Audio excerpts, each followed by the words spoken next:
Bonjour à tous et bienvenue dans ce nouvel épisode où l'on plonge dans les abysses de la psyché humaine.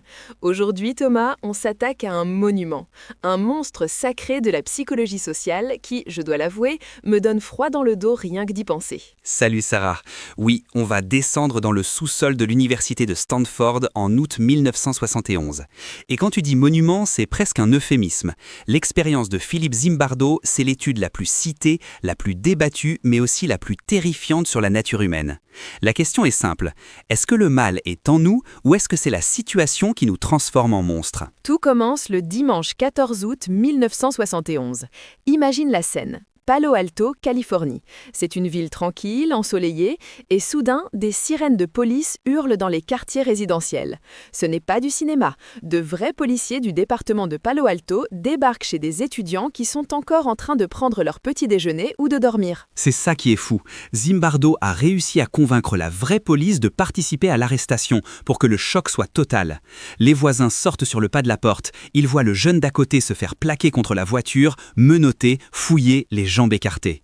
On leur lit leurs droits, tout y est. Ils sont accusés de vol à main armée et de cambriolage. Sauf que ces gamins n'ont rien fait. Ce sont des volontaires. Ils ont répondu à une petite annonce dans le journal pour gagner 15 $ par jour en participant à une étude sur la vie carcérale. Exactement. Et le processus de déshumanisation commence dès cette seconde-là. On ne leur dit pas « c'est une expérience, montez dans la voiture ». Non. Ils sont emmenés au poste, fichés, on prend leurs empreintes digitales et on les enferme dans une cellule de détention provisoire. Ensuite, on leur bande les yeux et on les transfère vers le campus de Stanford. Et là, ils arrivent dans ce fameux sous-sol du bâtiment de psychologie, le Jordan Hall, qui a été maquillé en prison.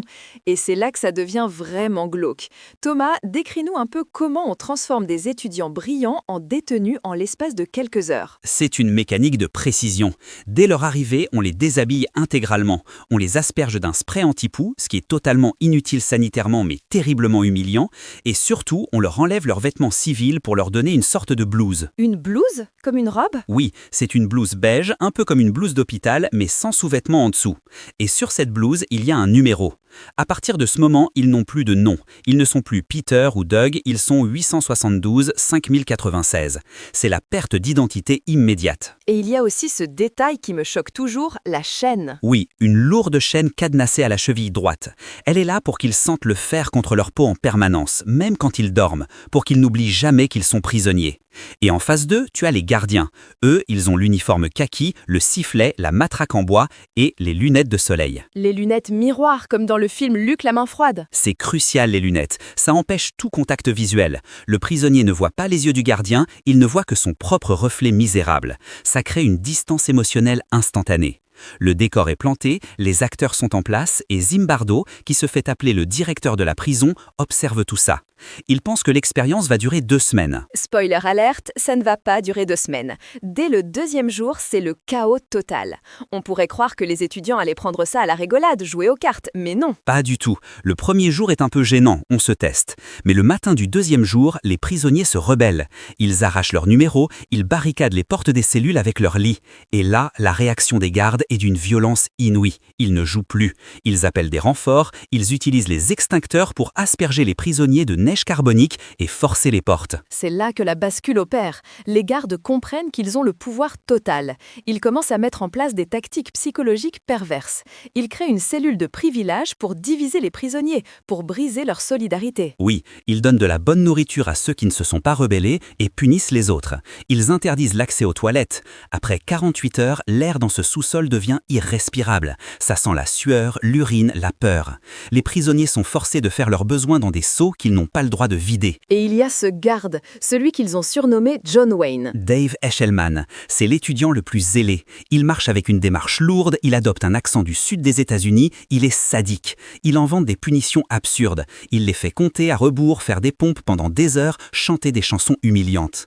Il dira plus tard qu'il menait sa propre expérience pour voir jusqu'où il pouvait aller avant qu'on l'arrête. Mais personne ne l'a arrêté. Au contraire, Zimbardo semble fasciné. Il ne voit pas la souffrance, il voit des données. Et c'est là qu'on a le premier craquage nerveux. Le prisonnier 8612, Doug Corpi. La scène est terrifiante. Moins de 36 heures après le début, Corpi commence à hurler. Il crie qu'il brûle de l'intérieur, il tape contre les murs. Il est dans un état de détresse psychologique aiguë. Et tu sais ce que fait Zimbardo ? Il pense qu'il simule ? Exactement. Exactement. Il pense que c'est une ruse pour s'évader.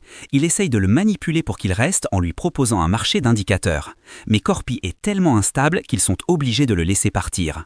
Et quand les autres prisonniers entendent que 8612 est parti, la rumeur court qu'il s'est évadé pour revenir les libérer avec des amis. Et là, Zimbardo perd complètement les pédales. Il n'est plus chercheur, il devient paranoïaque. Il démonte la prison, il déplace les prisonniers dans un autre étage, il attend une attaque qui ne viendra jamais. On est en plein délire collectif. C'est le point de non-retour. Zimbardo fait même venir un vrai prêtre, un ancien aumônier de prison pour confesser les étudiants. Le prêtre joue le jeu à fond, il engueule les gamins en leur disant qu'ils ne s'en sortiront jamais s'ils n'ont pas d'avocat. Les étudiants sont totalement paumés, la frontière entre réalité et simulation a disparu. Ils sont persuadés qu'ils ne peuvent pas quitter l'expérience. Il y a cette scène horrible où ils font passer les prisonniers devant une fausse commission de libération. On leur demande s'ils sont prêts à renoncer à l'argent pour être libérés. La plupart disent oui. Et pourtant, quand on leur dit de retourner en cellule en attendant la décision, ils obéissent. Ils retournent en cellule alors qu'ils auraient pu juste dire « j'arrête tout, je m'en vais ». C'est ce qu'on appelle l'impuissance acquise. Ils sont brisés. Au bout du 5e jour, les parents viennent visiter et sont horrifiés par l'état de leur fils, qui ressemble à des zombies. Mais Zimbardo manipule aussi les parents en jouant le directeur bienveillant mais ferme. Il faudra l'intervention d'une personne extérieure pour stopper la folie. Christina Maslach. Oui, Christina, qui était une jeune docteure en psychologie et accessoirement la petite amie de Zimbardo à l'époque. Elle vient pour aider à faire passer des interviews. Elle voit les prisonniers marcher en file indienne, sac en papier sur la tête, enchaînés les uns aux autres pour aller aux toilettes. Elle est la seule à ne pas être dans le bain de l'expérience. Elle regarde ça et elle fond en larmes. Elle dit à Zimbardo « Ce que tu fais à ces garçons est terrible ». Et c'est la douche froide pour lui. Il réalise qu'il est devenu le monstre de sa propre expérience. Il met fin à l'étude le 6e jour au lieu des 2 semaines prévues. Le bilan est lourd. Des gamins traumatisés, des gardes qui ont découvert une part sombre d'eux-mêmes et une conclusion qui va marquer le monde. Mettez des gens bien dans une situation pourrie et la situation gagnera toujours. C'est l'effet Lucifer. C'est l'histoire qu'on nous raconte depuis 50 ans, dans tous les manuels de psycho, dans les documentaires. L'uniforme crée le bourreau. Sauf que, Thomas, tu as fouillé un peu plus loin, et il semblerait que tout ça, c'est peut-être du flan. C'est là que l'histoire devient vraiment fascinante, Sarah. Ces dernières années, des archives ont été ouvertes à Stanford. Le chercheur français Thibault Le Texier et le journaliste américain Ben Blom ont mené une contre-enquête explosive. Et ce qu'ils ont trouvé change tout. On parle de manipulation de la part de Zimbardo ? Pire que ça, on parle de mise en scène. Tu te souviens des gardes sadiques ? En fait, ils n'étaient pas devenus sadiques naturellement. On a retrouvé des enregistrements audio des réunions d'orientation avant l'expérience. On y entend David Jaffe, l'assistant de Zimbardo, donner des instructions très claires aux gardes. Attends, il leur disait quoi ? Soyez méchants. En substance, oui. Il leur dit « On veut que les prisonniers se sentent impuissants. On veut créer de la peur. » Il leur donne quasiment un script. Le fameux John Wayne, Dave Eshelman, a avoué plus tard qu'il considérait ça comme un job d'acteur d'improvisation. Il forçait le trait parce qu'il pensait que c'est ce que les chercheurs attendaient de lui pour que l'étude réussisse. Donc ils ne sont pas devenus des monstres à cause de l'uniforme. Ils jouaient le rôle qu'on leur a demandé de jouer pour faire plaisir au patron. C'est ce qu'on appelle les caractéristiques de la demande en psychologie, non ? Exactement. Les participants devinent ce que le chercheur veut prouver et agissent en conséquence.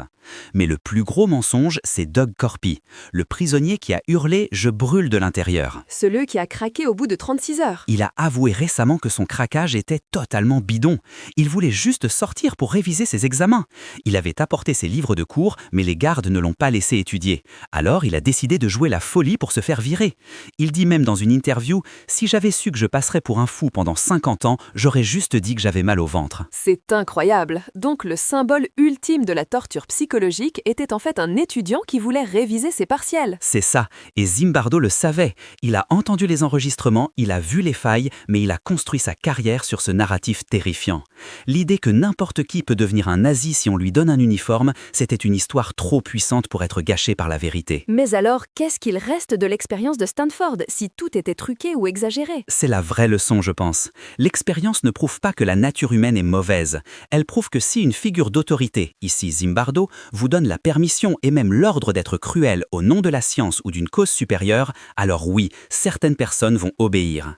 Ce n'est pas l'uniforme le problème, c'est l'idéologie et la hiérarchie qui valident la violence. C'est peut-être encore plus effrayant d'une certaine manière. Ce n'est pas une transformation magique et inconsciente, c'est un choix conscient de suivre des ordres immoraux parce qu'ils viennent d'en haut. Oui, et ça nous apprend aussi à nous méfier des belles histoires scientifiques. On a tellement voulu croire à cette explication simple du mal. Ça nous dédouanait. Ce n'est pas ma faute, c'est le contexte. En réalité, la personnalité compte.